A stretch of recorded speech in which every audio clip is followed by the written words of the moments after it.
Everybody was confident that crypto week in Washington would be super bullish and send Bitcoin skyrocketing. And though Trump is publicly pro-Bitcoin and anti-CBDC, what happened overnight in the House might have just changed everything.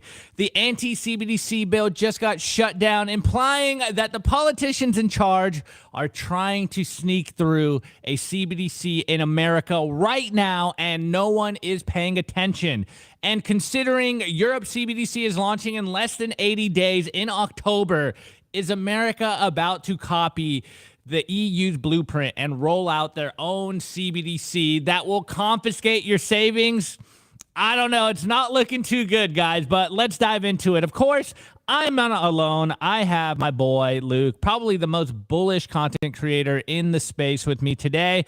So let's just pull up some of this stuff. We'll go over the source material. I do have some clips. I got some news for you guys, but we're going to start where it all starts for us here. Is last night, or rather yesterday afternoon, I got this tweet from Watcher Guru, and it's 210 Democrats and 13 Republicans voted against advancing Crypto Genius Act, the Clarity Act, and Anti-CBDC Act. Now, of course, we are very big proponents of this idea that Bitcoin is bipartisan by nature, but it is very interesting that literally every Democrat voted no against this, crypto legislation.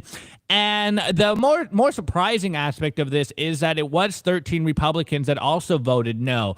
And there is some conflict of what is actually going on. So let's move in a little further. I have a bunch of takes from different Bitcoiners and actually from some of the Republicans themselves. So first off, I'm going to start with Alex Thorne. Of course, he's over at Galaxy HQ. Been doing really good research. And he goes, members of the Republican Freedom Caucus voted no to consider Genius, Clarity, Anti-CBDC Surveillance Act. They reportedly want all three combined into one, and they also think that the Genius Act is a pro-CBDC bill, which is very interesting considering that Senator Lummis has been one of the driving forces behind this.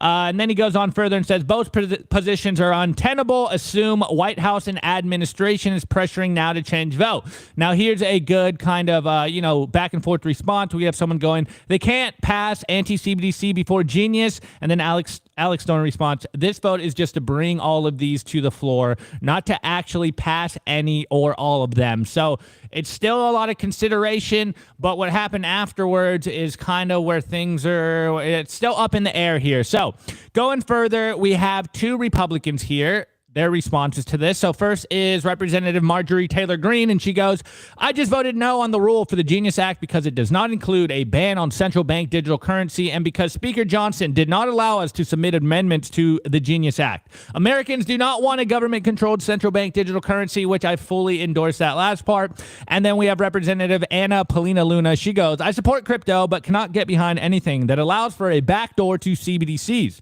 There was a vote to allow legislation to come to the floor that would enable that to happen. Thus, I voted no. Happy to support any pro-crypto bill, but I will not back CBDCs. So this is where the contention, I think, is really happening. Of course, you would think that all the Republicans would vote yes on this, considering it seems to be the Trump administration's guiding policy right now. But it is interesting that this is the point of contention, that the Genius Act didn't specifically ban a CBDC. And then Representative Marjorie Taylor Greene, or MTG, goes further. And she kind of went on a tirade on Twitter last night. And she goes, this week, the House is voting on the Genius Act, which lays the groundwork for a layered CBDC where Americans interact with stablecoins, but behind the scenes, there are the functional surveillance capabilities of a CBDC. The bill, as written, does not expressly ban a CBDC and does not protect self-custody. Self-custody means that you control your own money and not a third party. On January 23rd, President Trump signed an executive order on digital financial technology with two important clauses. One, people will maintain self-custody of digital assets, and two, banning agencies from establishing a CBDC in the U.S. or abroad. The Genius Act does not follow Trump's executive order because it does not ban a CBDC, and House leadership did not allow any amendments banning a CBDC. This should not be tolerated. And then she goes further, I will not vote for this. The only way to guarantee a ban on a CBDC is through law. The Genius Act does not ban CBDC or maintain people's chain of custody. And then she's got a biblical quote here. And then after this didn't really pass, we do have a clip coming out of CNBC, so I'll play that, which does set the scene for what is happening today, or rather what is probably going to happen tomorrow. So let's play that clip and we'll be right back. Well, lawmakers were hoping to be able to regroup, find a new way forward, and move ahead this evening. But now they are all being told to head home as a group of hardline lawmakers remain at an impasse with President Trump about how they should be moving these bills through. Again, a lot of these hard members, they really want to make sure that they are banning that central bank digital securities, national bank digital currency. They have a lot of concerns about the national security aspects, about personal safety aspects.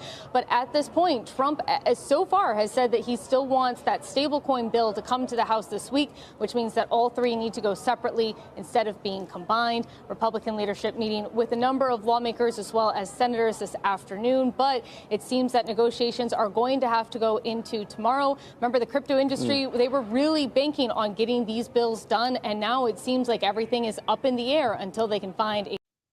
Okay, guys, so as you heard it, everything's up in the air. And then going further, last night, Trump tweeted this: I am in the Oval Office with 11 of the 12 congressmen/women necessary to pass the GENUIS Act. And after a short discussion, they have all agreed to vote tomorrow morning in favor of the rule. That would have been this morning. Speaker of the House Mike Johnson was at the meeting via telephone and looks forward to taking the vote as early as possible. I want to thank the congressmen/women for the quick and positive response, making America great again. Now, again, some different responses from senators, etc. Here is from the official Twitter account of the U.S. Senate Banking Committee, GOP, and it goes, the GENUIS Act is clear. The Fed does not have authority to issue a CBDC. And then Senator Tim Scott will continue pushing back on any overreach from the Federal Reserve. And then again, this morning, we got U.S. Congressman Hill telling CNBC Congress has enough votes to pass all three Bitcoin and crypto bills, and there's strong bipartisan support. And essentially, allegedly, the vote will probably be pushed back until tomorrow. So it seems like this is all up in the air right now.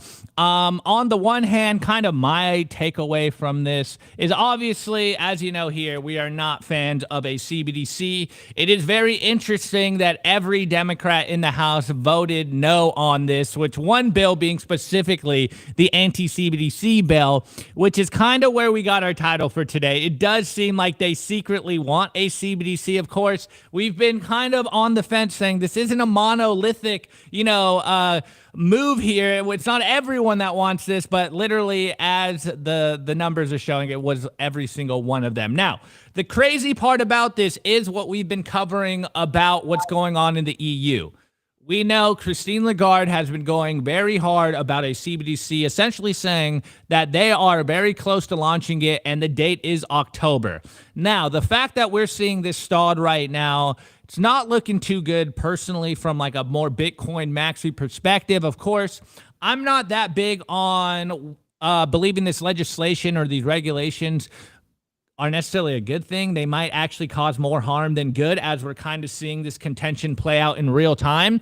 Though, as we've all been kind of wondering, it was seemingly going to be bullish for Bitcoin in general. Yes, the price pumped. I think we're back around like 120. I think it's what, 119 right now. And a lot of people have been saying, and I actually have a clip for you guys in the numbers, that what these institutions want is, of course, quote unquote, regulatory clarity. And we're seeing that, hey, it's getting stifled right now. Maybe this vote is going to break up all these three bills so that they have to get voted on directly or individually. But we'll see what happens tomorrow. So it looks like they have the necessary votes to pass this through, but there's some other pressing issues that I think they're going to push this until tomorrow to actually vote on this. So we might have some more news for you guys the end of this week. As of now, it seems like this didn't pass through. There's some kind of divide between what Trump wants and what the House is willing to vote through. Again, it is interesting that there was 13 Republicans that also voted no, when it seems to be the party line to push through these Bitcoin / crypto regulations right now. But if it is about this idea of no CBDCs, then maybe this is a good thing here. I know when Luke and I were kind of getting this through in the morning, we're like, wait, exactly what is going on? It seems to be some confusion in just kind of the labeling and what's going on with these bills, what's in these bills. I know we've been kind of covering it on the show that a lot of these politicians don't actually read these whole bills, so Who knows exactly what is getting pushed into this stuff? Everyone knows the big, beautiful bill had a huge contention. I forget what the framing they were saying, like the pork-filled bills. We might be finding ourselves in a similar situation here. But again, if we can take this on the surface level, you know, we here at Simply Bitcoin are very staunch advocates to be anti-CBDC. This is why we're Bitcoiners. This is why we constantly say there's a fork in the road. It's either a pro-Bitcoin, pro-freedom future, or it's complete opposite, built on CBDC rails. Now, you guys know my take on stablecoins, and I tend to kind of agree with Marjorie Taylor Greene. As much as I think that a lot of these stablecoin issuers are Bitcoiners, well, not a lot of them. The main one, you guys know what I'm talking about, are Bitcoiners. It is kind of, you know, you could argue that's a bridge to the Bitcoin world, but it's basically a CBDC by another name. You know, hot take, maybe not that hot, maybe lukewarm take here. I know NICO kind of has a different view on that, but it is interesting that we are seeing kind of battle lines being drawn right now, whether you're pro CBDC, anti CBDC. We know what's going on in the EU. They're pushing really hard for it. So I really hope that we get the opposite here in the US and we do kind of pass through. Again, I'm not the biggest about laws. Like, I don't necessarily agree with Marjorie Taylor Greene that the only way to stop a CBDC is by passing a law. I'm for smaller government. I'm not for more laws to complicate what's going on here. But you're starting to see there are kind of party lines being drawn here, which it's kind of unfortunate. We want to see, you know, bipartisan support. Bitcoin is for anyone. Bitcoin's technically for everyone, but you're starting to see the party lines are being followed. And we all know Elizabeth Warren, she's not the biggest fan of Bitcoin. She's actually not fully involved in this, but it is interesting that Senator Lummis, her bill, the Genius Act, is maybe not as good as we all thought it was, you know, hot take maybe. But anyways, I've been rambling, Luke. I know you're Australian here, so you're like, who cares about American politics? But it is interesting seeing this fight play out in real time. Yeah, super interesting. And the big kind of takeaway here is that every Democrat voted, you know, in favor of essentially creating a CBDC. But then you also had, was it 8 or 9 Republicans as well? Again, I'm a little bit of a smooth brain. I don't know exactly how American politics works, but that sounds as if the majority is in favor of a CBDC. So that's kind of like the big kind of takeaway, the big headline that has me really worried. We had a really interesting comment in the chat that said, hang on a minute, what's going on? Didn't Trump sign an executive order in his first week in the White House actually banning CBDCs? And he did. Now, this is kind of the contradiction here.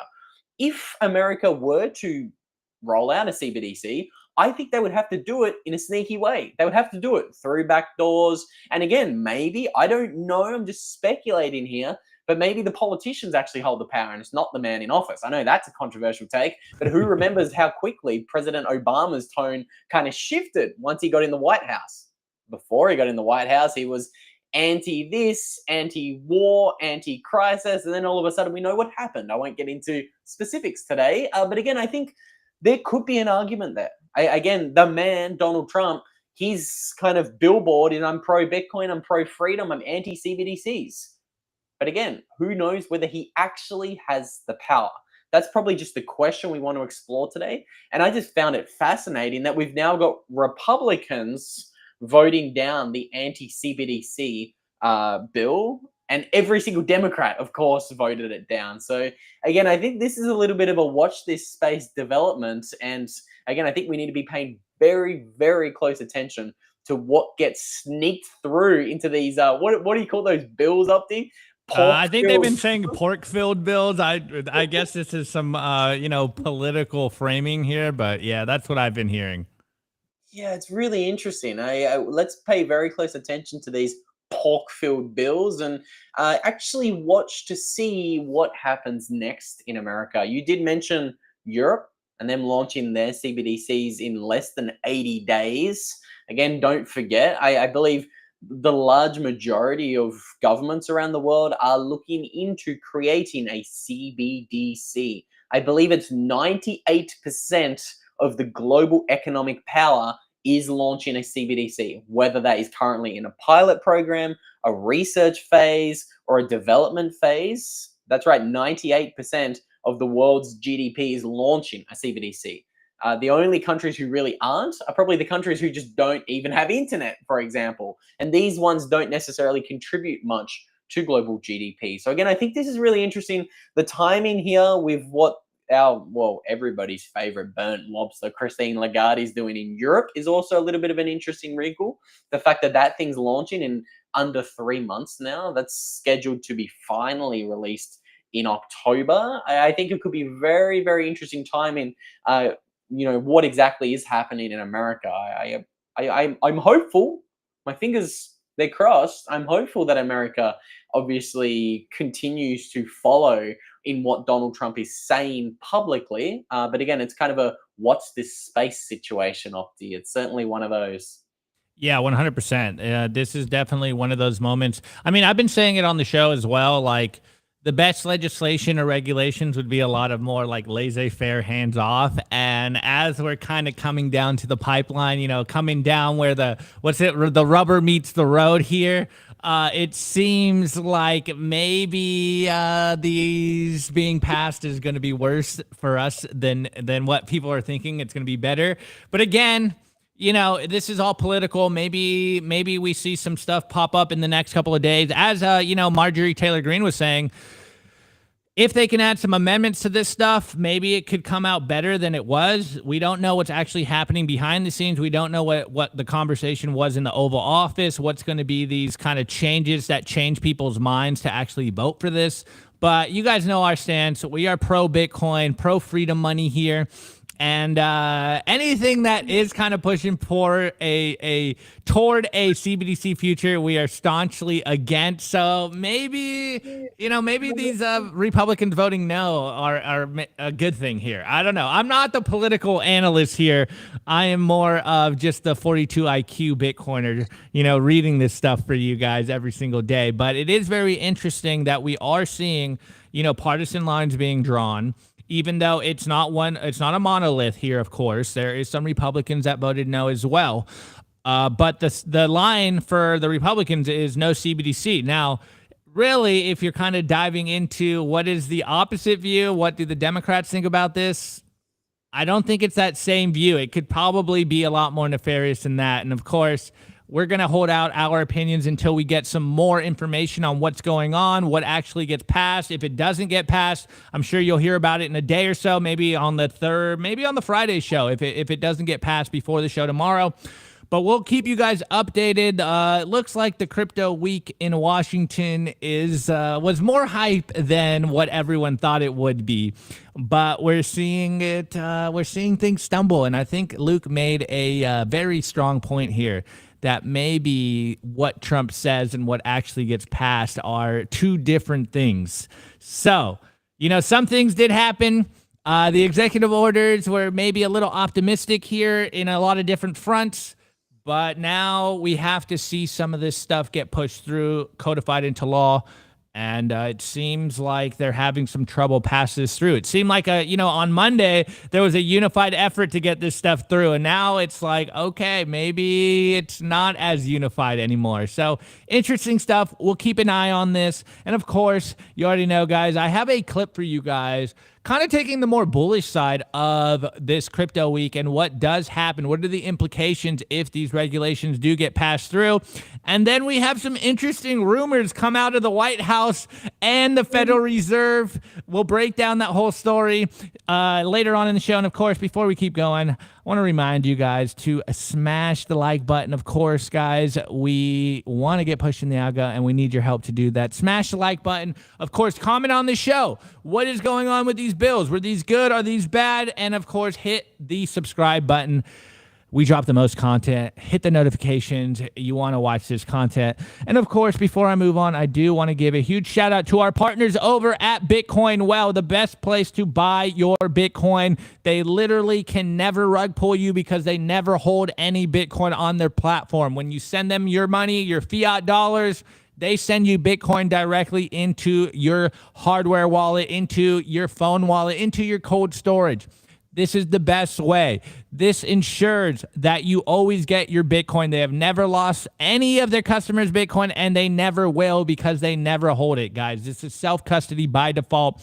And of course, sweet, scan the QR code, and you have 3 chances to win up to 1 million sats in the Bitcoin wishing well. And, you know, I saw Adam. I said it yesterday. I saw Adam tweet about it. That million sats might go away soon. That's a hefty win there. So you better start tossing your coins over there, guys, because you might not have that chance for very much longer. Anyways, guys, let's get into the numbers for today.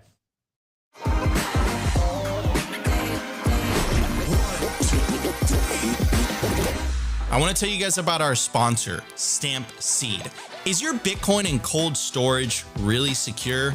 Are your seed words really secure? Stamp Seed's do-it-yourself kit has everything you'll need to hammer your seed words into commercial-grade titanium plates instead of writing them down on paper. Don't do that. Paper sucks. You want to literally stamp your seed into this plate of titanium.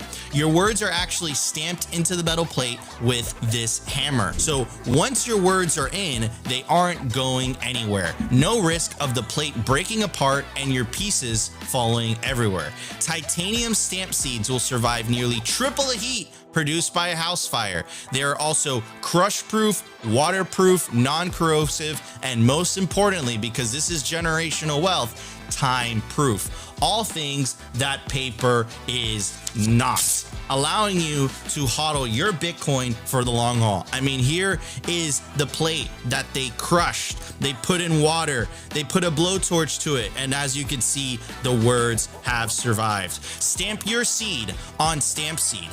And you can use promo code SIMPLY to get 15% off anything on their store. Head over to stampseed.com today.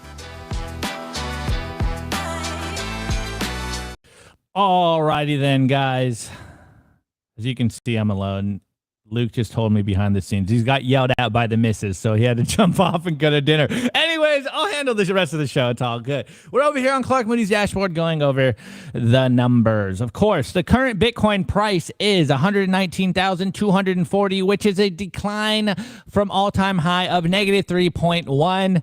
As we saw yesterday, you know, the Bitcoin price did dip. It kind of responded very well. It hasn't closed that CME gap yet, so again, it's buy all the dip season, guys. I'm fully vindicated on today's show. It is buy all the dip season. Do not panic. Do not get forced out of your position. This is when you buy every dip, and it sounds and rather looks like everyone out there bought the dip because we are back. Basically, you know, kissing on all-time highs. The current block height is 905,850, and the current market cap is 2.37 trillion. And look at that, guys. Look at this. It's beautiful. We are currently at 10.09% of the gold market cap. That means we got 90% more to run, guys. And you're being bearish out there. Come on, guys. We're taking down gold's market cap soon enough. It is happening. It's going to happen. Anyways, as I was telling you, we got this clip here from Bitwise, and not only is it a price prediction for the end of the year, what they're essentially saying, you know, this is from Rizzo. He goes, sovereign wealth funds are buying Bitcoin. It looks like there's a lot of interest in Bitcoin. I'll put it like that. And there is a very interesting kind of perspective here in this clip that I will break down after I play you the clip. So let's watch this clip. You know, he's saying a lot of the things we just said, that regulatory clarity is needed for institutions to come in. We are seemingly opening a new chapter, which might be the more interesting take here. But let's play the clip and we'll chat about it. But you know, we could get into the specifics, but I think the big picture is that regulatory uncertainty, the lack of regulatory clarity, has been the reason for 15, 16 years that the mainstream capital markets haven't felt comfortable engaging with that space. That's changing this year, and it's opening a new chapter. And this week is an important step on that front. You reckon that we could be looking at, excuse me, at Bitcoin at $200,000 by the end of the year? That's right. Yeah, every year, our research team, led by our CIO, Matt Hogan, put out some predictions, 10 predictions. And $200,000 Bitcoin is our prediction for the ending price of Bitcoin this year. What will push it higher? Partly institutions more comfortable? Yeah, it sounds so basic, but for 15 years, crypto and Bitcoin has been a very hard asset class for the $100 trillion capital markets to participate in, and that's changing. This year is a different year and the beginning of a different chapter. And the reason it's changing is because of this topic of regulation. It's now opening up. Banks are engaging, corporates are engaging, sovereign wealth funds are engaging, and that's creating flows that are outstripping the supply that's available, and we're seeing price push higher throughout the course of this year already. All right, guys, you heard it. A lot of things to kind of unpack there. Of course, they've been kind of, Matt Hogan and Bitwise have been saying for a while, 200K by end of year. I'm kind of like everyone in the chat right now that's kind of bearish. I think it's going to go higher, but what do I know? I don't have the math to back this up. I'm just, this is my price target. I've been kind of saying for the last year and a half ish that 300 to 200K seems plausible. I know a lot of my friends have been saying maybe just 150. That just seems unreasonable to me, unreasonably bearish to me. As you guys probably heard, my boy CJ has been saying like 323K. That's the fair price of Bitcoin. I don't know. All I know, it's going up higher. Now, there is some interesting parts here. Of course, connecting this to the beginning of the show, this idea of the importance or what the impact was of Crypto Week in Washington and having some more regulatory clarity. It seemed like it was going to pass yesterday. It was supposed to go through. Now there seems to be this debate here, but the point remains the same as was said in that clip. People are waiting for quote unquote, regulatory clarity so that they can deploy capital. Yes, we are getting to a point now where banks are getting more comfortable. We covered the story yesterday that the OCC is essentially saying, hey, banks can custody Bitcoin. You guys are free to do it. We're seeing the pivot from banks. We're seeing some of the biggest sovereign wealth funds in the world talk about stacking Bitcoin, or actually are stacking Bitcoin. We're seeing the U.S. talk about their own sovereign wealth fund, literally creating one so that they can stack Bitcoin and, quote, crypto assets, digital assets, etc. We are seeing the institutional demand of Bitcoin come in. We're seeing the retail demand come in through ETFs. And of course, Trump's very vocal about making America the pro-Bitcoin capital of the world, or Bitcoin superpower of the world. So the point that I kind of want to stress here is this idea, and of course, I don't want to be the Bitcoiner that says it. I don't want to be that guy, but we're going to be that guy. It does seem like we are entering a new era here. It does seem like we are entering a new chapter in this whole Bitcoin story. Yes, Bitcoin is about 15, 16 years old, and I'm still on the fence of whether we will see a 4-year cycle drawdown. This would be the 4-year cycle, of course, as the meme goes, 3 green, 1 red. Well, this is the 3rd green year, at least through historical memetics here. And 2026 is most likely, this is kind of what my, I'm leaning conservative here. 2026 is most likely going to be a drawdown year, a red year. That's kind of the guiding principles that I'm, using as a framework of what to do. Until further notice, it is still 3 green, 1 red. So just keep that in mind. 2026 could be a bear market. That's kind of how we're working over here as a Bitcoin business. But with all that being said, it does seem like we are entering a new era here. There are new entrants into the space. There's a whole new investor, quote unquote investor, coming into Bitcoin. And of course, that's the institutions, the nation states, the sovereign wealth funds. Even with the Wall Street traders are starting to turn bullish on Bitcoin here. So with all that, it could be that I'm not going to go full super cycle on you guys. I know you guys in the chat are going full super cycle here, but we could be seeing a changing market dynamic in the price of Bitcoin.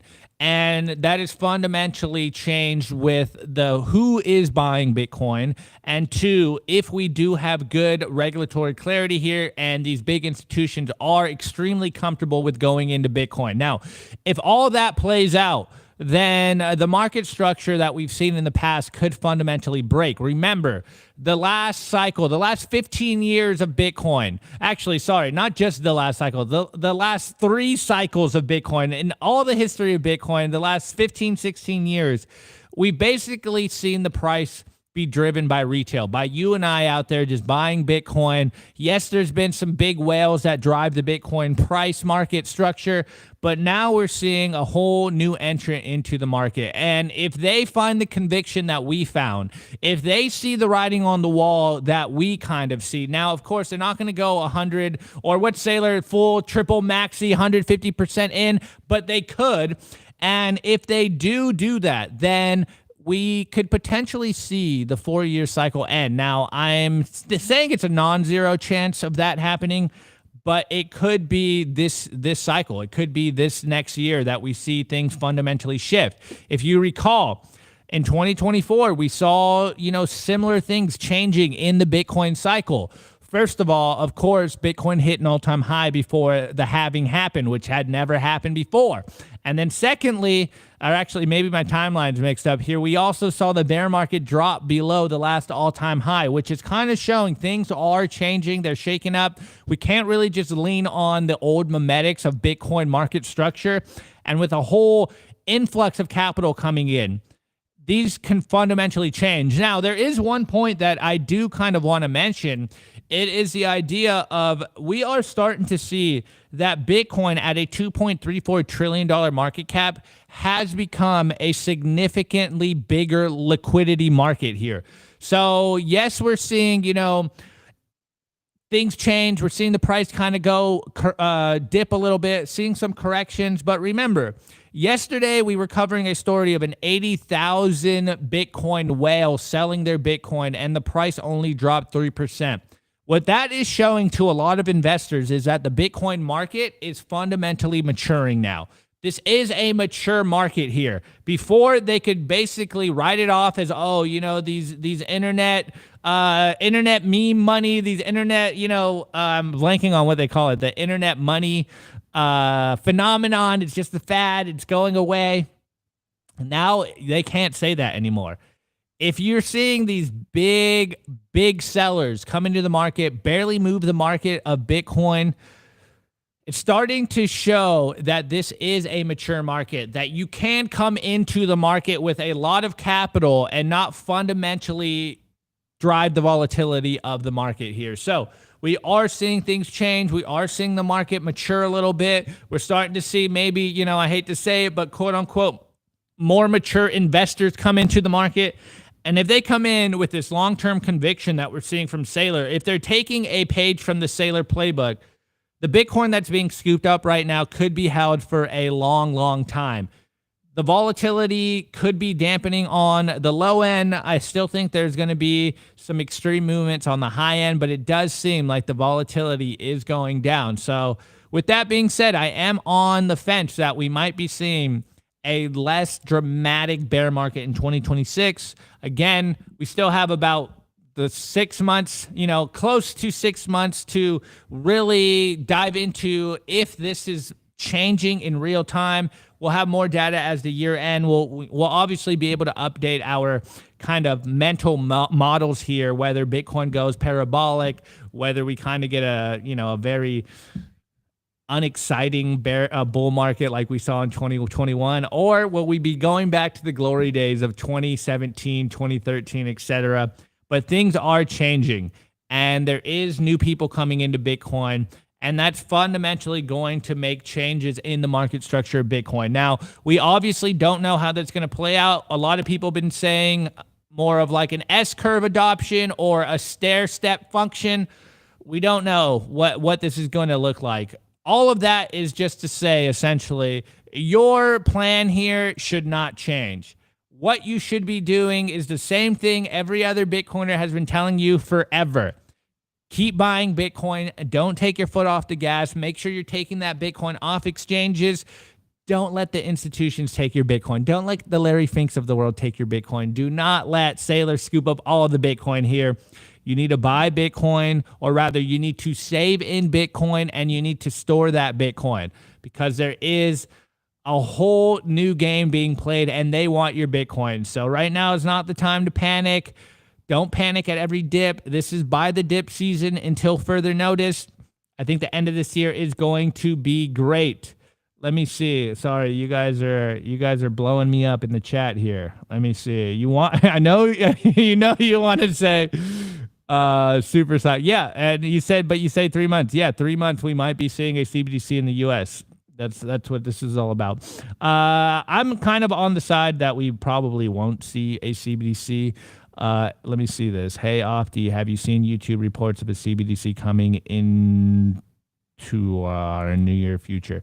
Yeah, that seems like what is going on. I'll look on the break right now. Maybe I can get some updates for you guys coming live on Twitter. So we'll see. Let's transition into our next story here. Some interesting stuff coming out of the White House and the Fed. It looks like the battle's heating up here. And I'll check on Twitter. Maybe I can get you guys a real-time update of something coming out about these bills. So let's move on. I want to give a shout out to our partner, Ledin, the leader in Bitcoin-backed loans. Unlock the liquidity in your Bitcoin without having to sell your Bitcoin. They've issued $9 billion in loans to over 10,000 customers since 2018. I absolutely love these guys. Not only do I have an account with them, but I also have a loan. And what I love about them is that there are no monthly payments, and you could pay back the loan at any time. As soon as you send your Bitcoin as collateral, you'll have cash in your account within 24 hours. Over 1,000 five-star customer reviews, and they've never lost a single dollar or sat of customer money. Go to learn.ledin.io/simply today, and you'll get 0.25% off your first loan. I want to give a shout out to our partner, sat123.com. Sovereignty isn't just about your money. It's about your communications too. When the grid goes down, most people go dark. Cell towers fail in hurricanes, cyber attacks, and blackouts. But satellite phones, they don't rely on local infrastructure. Iridium has 77 satellites in orbit, giving you a direct line anywhere in the US, even offshore. If you hold your own Bitcoin keys, you should hold your own comms too. Sat123.com also has everything you need to start building your Bitcoin citadel. Starlink, battery backups, Faraday bags to protect your hardware wallets, and much, much more. It's a one-stop shop for anyone serious about resilience and off-grid independence. Stay connected, stay independent, stay sovereign. Go to sat123.com/simply today and use promo code SIMPLY to get 15% off anything on the store.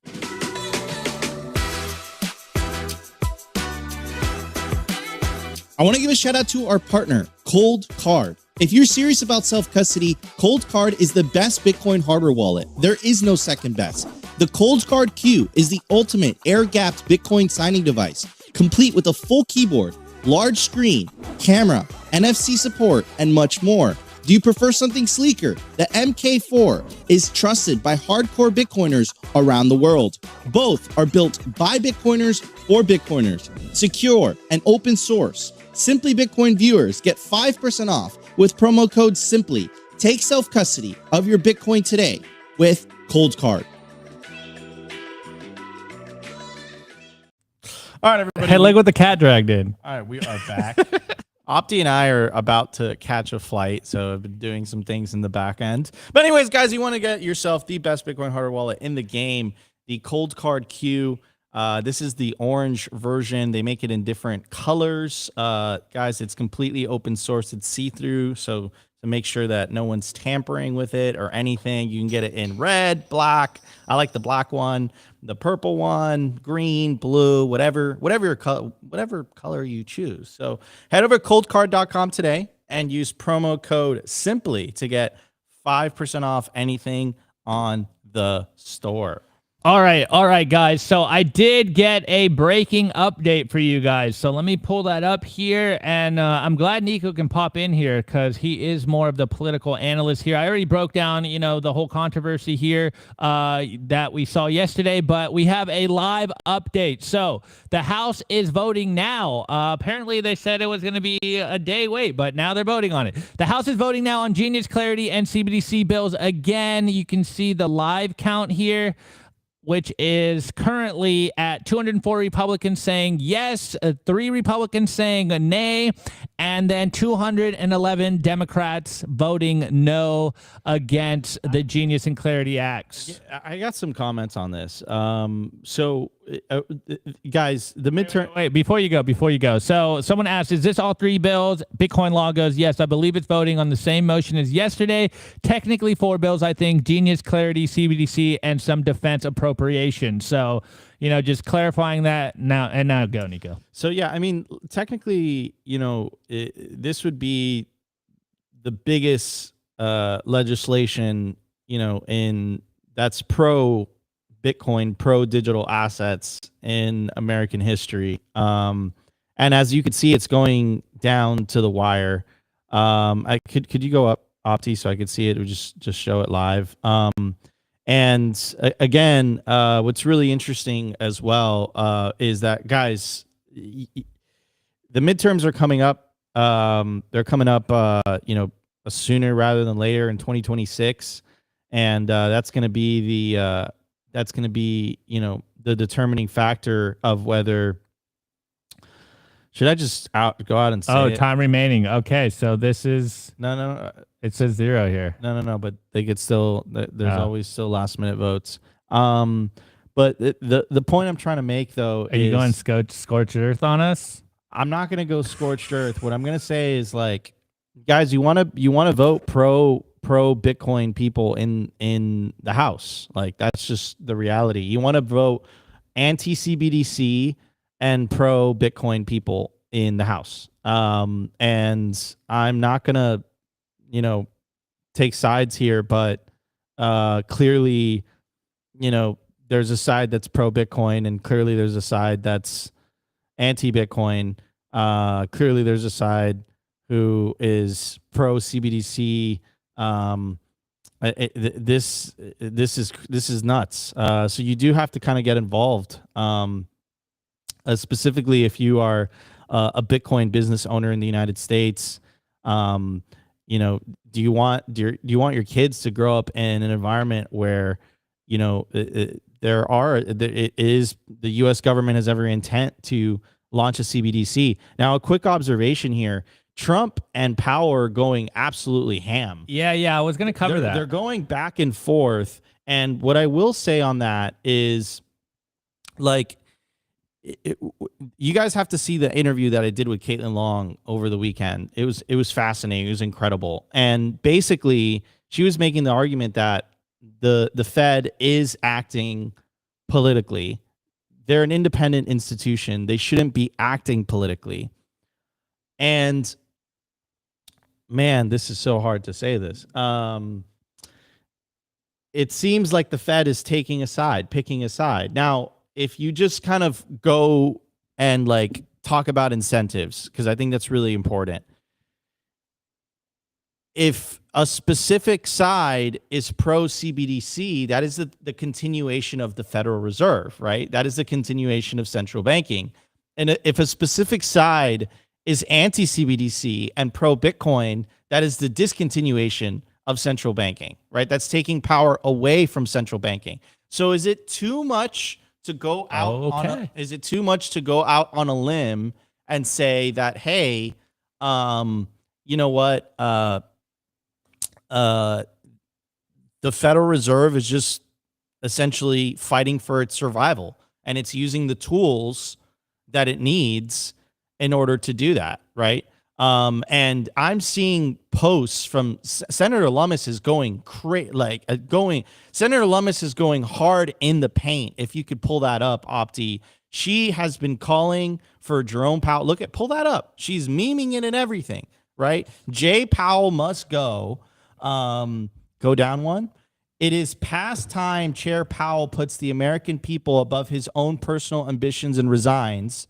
16 hours before, Chair Powell must resign. All right. Hey, Nico, let's cover this real quick, because I was going to cover this as well. As you guys can see, there has been a lot of rumors going around. This is coming out of Bloomberg right here, the headline: Trump likely to fire Powell soon, White House official says. Now, there is kind of some contention of whether Trump can actually fire Powell. No. And this is, I'm glad that you brought exactly. That up. I'm glad that you brought that up. So, Trump can't fire Powell just to fire Powell. Trump could fire Powell if it's for cause. Yeah, exactly. So if there is corruption that was found, and you guys have to see this pass with Caitlin, right? The votes are going up. Yeah, let's cover that real quick before you keep going, Nico. The votes are coming up. So we're at 207 yes from Republicans, 3 saying no, and currently 10 no votes. Oh, there we go. Actually, 209 Republicans saying yes. We just flipped one of the no's, so now 2 no's, 9 still no votes. The Democrats 211 nays and 1 no vote. So it looks like they need to flip a couple more votes to the line. So essentially, the case that Caitlin Long was making is that they have found so much. They found a smoking gun. The way that Caitlin told me was basically like, in regards to Signature Bank and in regards to the industry, there were Fed officials that were literally saying, hey guys, find something, as it relates to the industry. So, it's not like, oh, they committed a crime. It's like, go find a crime so that we can go after the industry. Now it's very well documented that essentially the shutdown of Signature Bank was on purpose. Ladies and gentlemen, it's tied basically 2011 to 212. Wow. This looks like it might pass. We're down to 8 Republicans that have not voted yet. Oh, there we go. It just flipped. 212 to 211. This is historic. Is it a pure just more votes? Or? We are watching history in the making right now. If this passes, the GENIUS Act passes, a central bank digital currency will be illegal in the United States. 213 to 211. They will not be able to roll out a CBDC in the United States. That is fantastic. That was one of the hesitations that MTG had against voting for this bill. She said, look, like this might be a Trojan horse for a CBDC. That's what she was saying of the GENIUS Act. Could you pull up the video of the Senate Banking Committee Senator Tim Scott? Yeah, I didn't play that. I just kind of covered it. Let's go. And he's basically making the case. Thank you, Opti. Let's play that clip real quick. Wow, this is history in the making. We're covering it live for you guys. I mean, one holdout appears to be that the Senate stablecoin legislation, the bill, does not include a ban on the Federal Reserve issuing a central bank cryptocurrency. The House included that in their version. Now, we don't expect let's switch back. Oh, let me switch back. Let me switch back. Say no.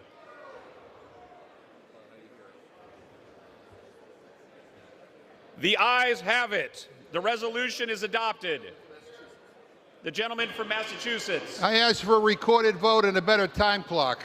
A recorded vote is requested. Those favoring a recorded vote will rise. A sufficient number having risen, a recorded vote is ordered.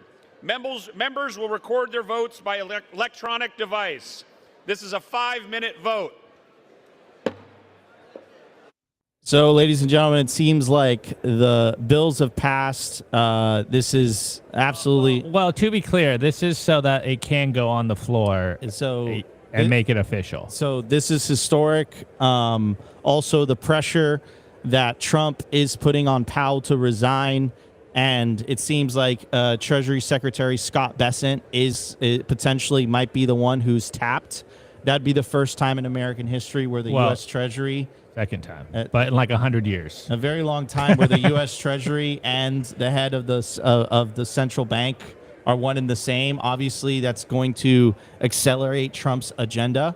But this is a big win from a regulatory perspective for the Bitcoin industry in the United States. It seems like the opposing party has tried to apply some delaying tactics and basically saying, okay, you got to record the votes. We gotta make sure everyone's names is listed here. But if the votes remain the same as they were before, this should pass. And this is a big win. And I'm going to double back to what I've been saying for a while now. Elections have consequences, ladies and gentlemen. And this is what you're witnessing right now. We got the freedom of Ross Ulbricht. We got the pardon of Arthur Hayes. We got the drop, the case being dropped against Tornado Cash by the Treasury. It's still, it's still in the courts with the DOJ, but this is a big victory, and we're super honored to have watched this live with you guys. This is history in the making. Bitcoin is winning. The Bitcoin industry is winning.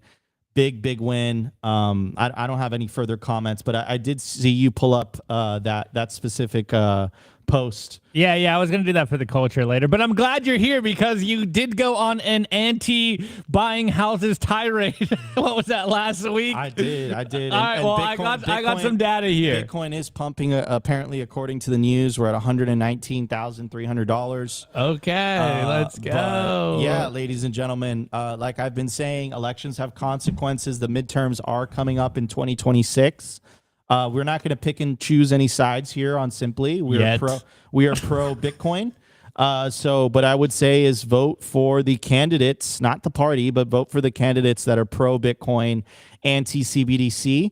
And it's all laid out for you there, ladies and gentlemen, for you to make your own decision on who to vote for, because essentially there's a lot of people that are voting against your bags. They're voting against the industry.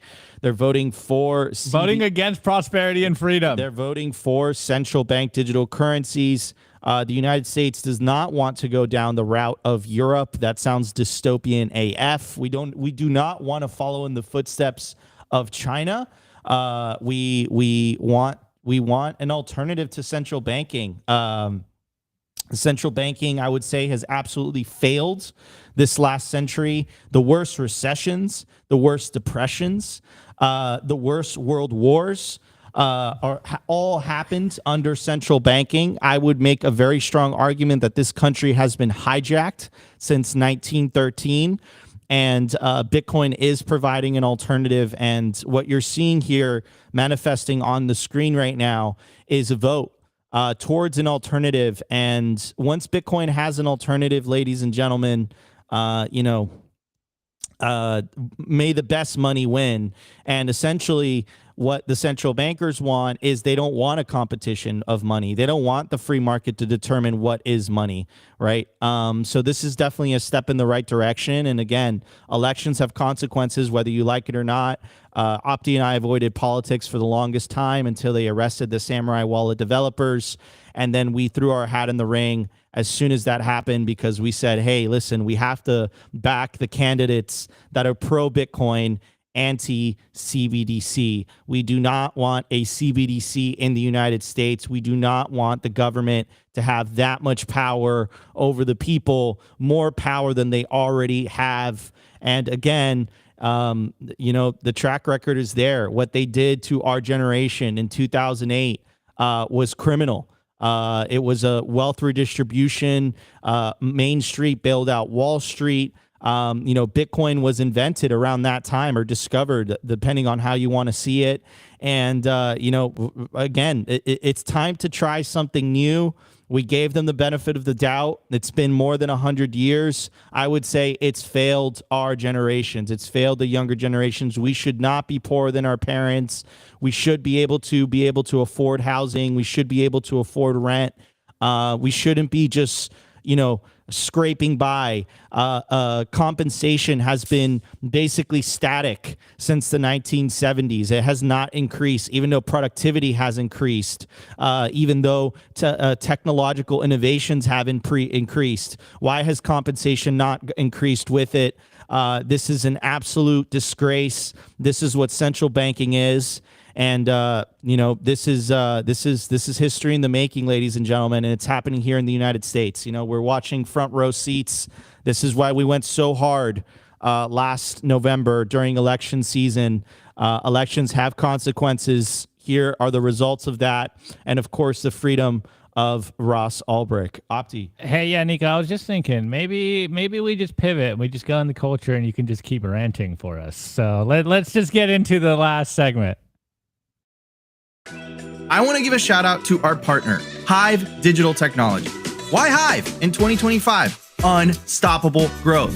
As the first ever public miner HIVE's position to quadruple their global footprint, making them one of the world's fastest growing miners in 2025. And with elite operations that consistently top the industry in Bitcoin mined per exahash, HIVE's now headquartered in the USA. They're lean and mean, they're green and clean, and they're rewriting the playbook on sustainable Bitcoin mining. You can catch the latest buzz at HIVE Digital Tech or at HIVEdigitaltech.com.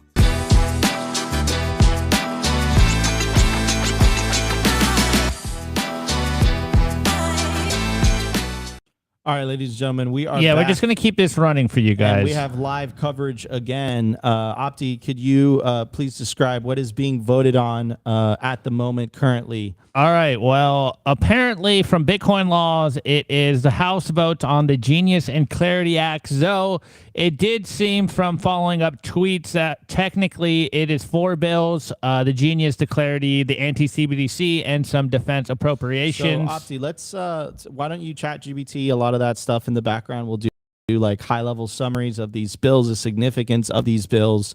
But ladies and gentlemen, this is a big deal. This is a big win for our industry.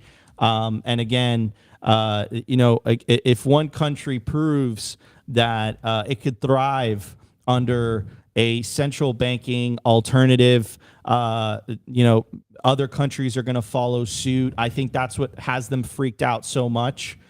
Because as long as you don't try an alternative system, then they don't have to justify it.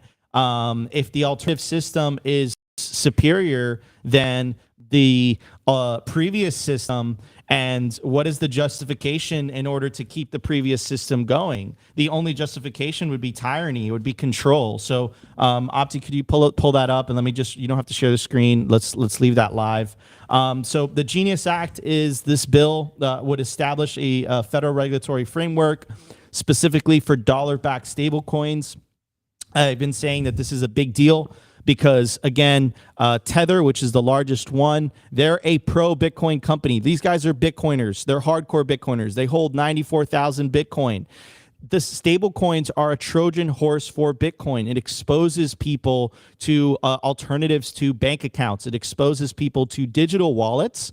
And that's just one step away towards adopting Bitcoin. So I would say that is a very good thing. The Genius Act, the Clarity Act, this is a broader bill designed to provide clear jurisdictional boundaries between the SEC and the Commodities Future Trading Commission over digital assets. It introduces definitions for digital assets and digital commodities. This is a good thing. Remember, the SEC was weaponized under the previous administration. They went after everyone and anything.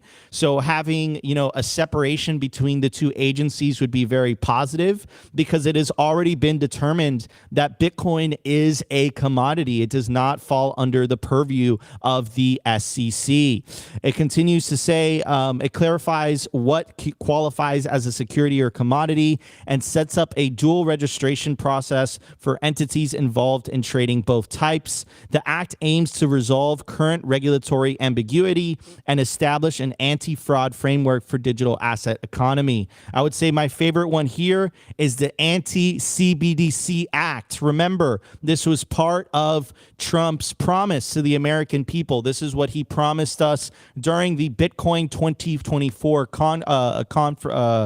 Bitcoin conference in Nashville, thrown by our friends over at Bitcoin Magazine. This was part of his agenda. In fact, this was part of his executive order in the beginning of the year. He specifically says that under his administration, there would be no central bank digital currencies. Now, the fact that this is going through Congress makes it that much more official.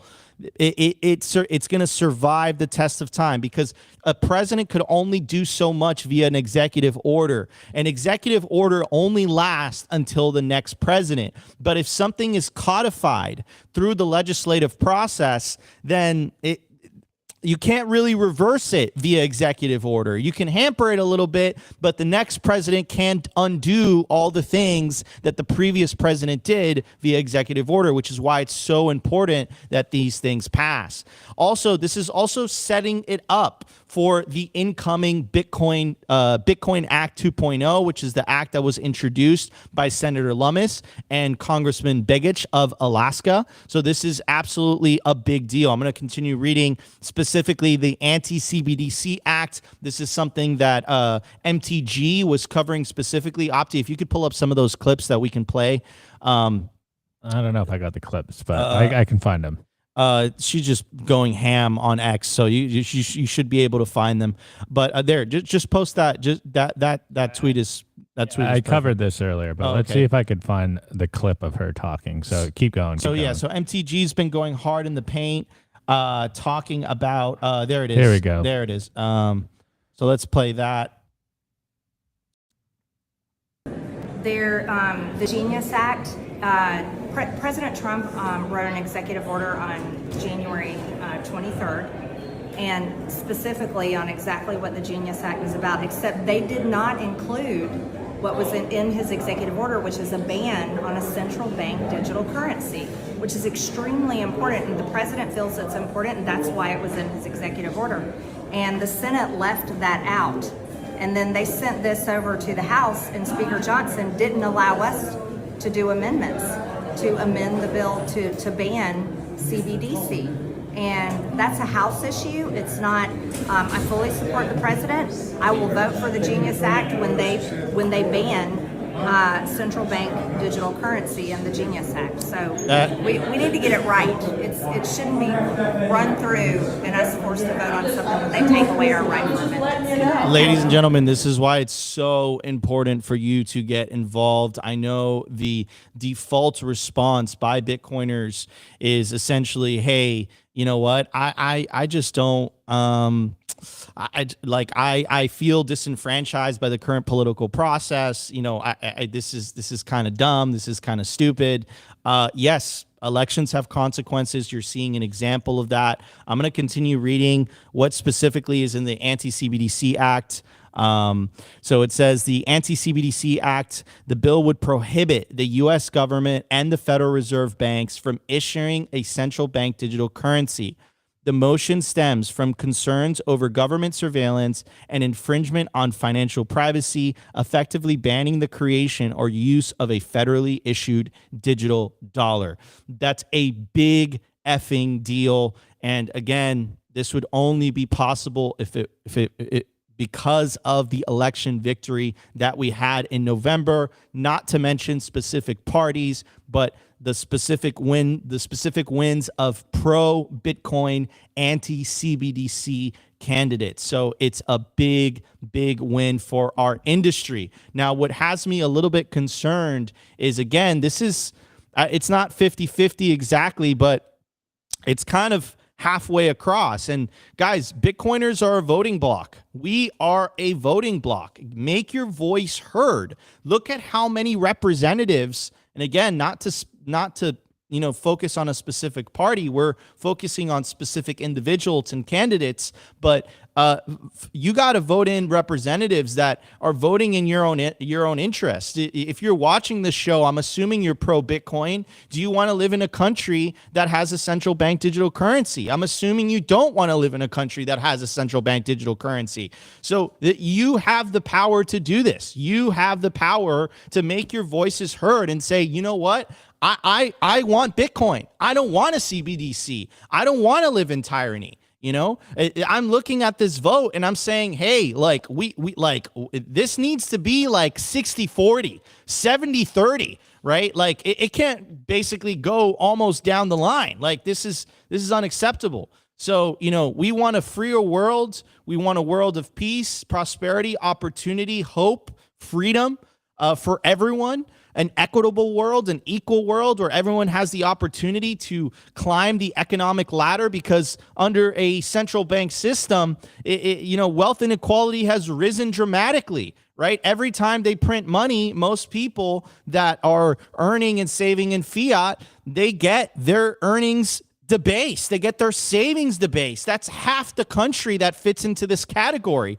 And if you're the very wealthy, every time they debase the currency, assets go up in value. And that creates, of course, wealth inequality. You want to know why you can't afford a home? It's because of central banking. So this is what you guys have to focus on. This stuff matters. You have to get involved, make your voices heard. This is narrative trench warfare on the battlegrounds of the internet. If memes are artillery, tweets are bullets. I think I flipped it. But anyways, that's my rant for today. Me and Opti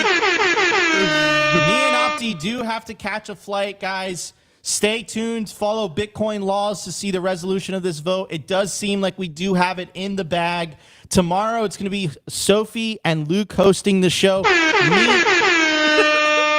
Me and Opti are going to be at the NASDAQ, at the closing bell, covering HIVE Digital Technologies. They're going to be doing an event at the NASDAQ. Opti and I are going to be doing coverage there. We're going to be dropping content. So it's going to be fantastic. So stay tuned to the Simply Bitcoin Twitter account. We're going to be dropping. Maybe Sophie could, phone in to me and Opti while we're at the NASDAQ. I think that would be really cool. So anyways, guys, so tune into tomorrow's show. We love you all. Make sure to smash that like button. Subscribe if you feel like we are providing value. And remember, guys, vote for pro. It's not about party. It's not about party. Vote for pro-Bitcoin candidates, anti-CBDC candidates. Again, vote for pro-Bitcoin candidates, anti-CBDC candidates. We're a pro-Bitcoin only show. That's what we're all about. Fix the money, fix the world. Love you all, guys, and we'll see you tomorrow. Opti and I are going to catch a flight. No, we won't see you tomorrow. We'll see you Friday. We'll see you Friday. But the show will run tomorrow. We'll see you Friday. And before we go, though, shout out to Ron. Thank you very much for the $10 super chat. We appreciate you, bro. And yes, we are about to hit a plane right now. We'll see you Friday live from New York City, baby. Yeah, let's just hope the show doesn't blow up tomorrow with Sophie and Luke. You'll get a show, guys. You're gonna get a show. On that note, we love you guys. Peace out. Today's episode was brought to you by BitcoinWell.com, a Bitcoin-only platform on a mission to enable financial independence.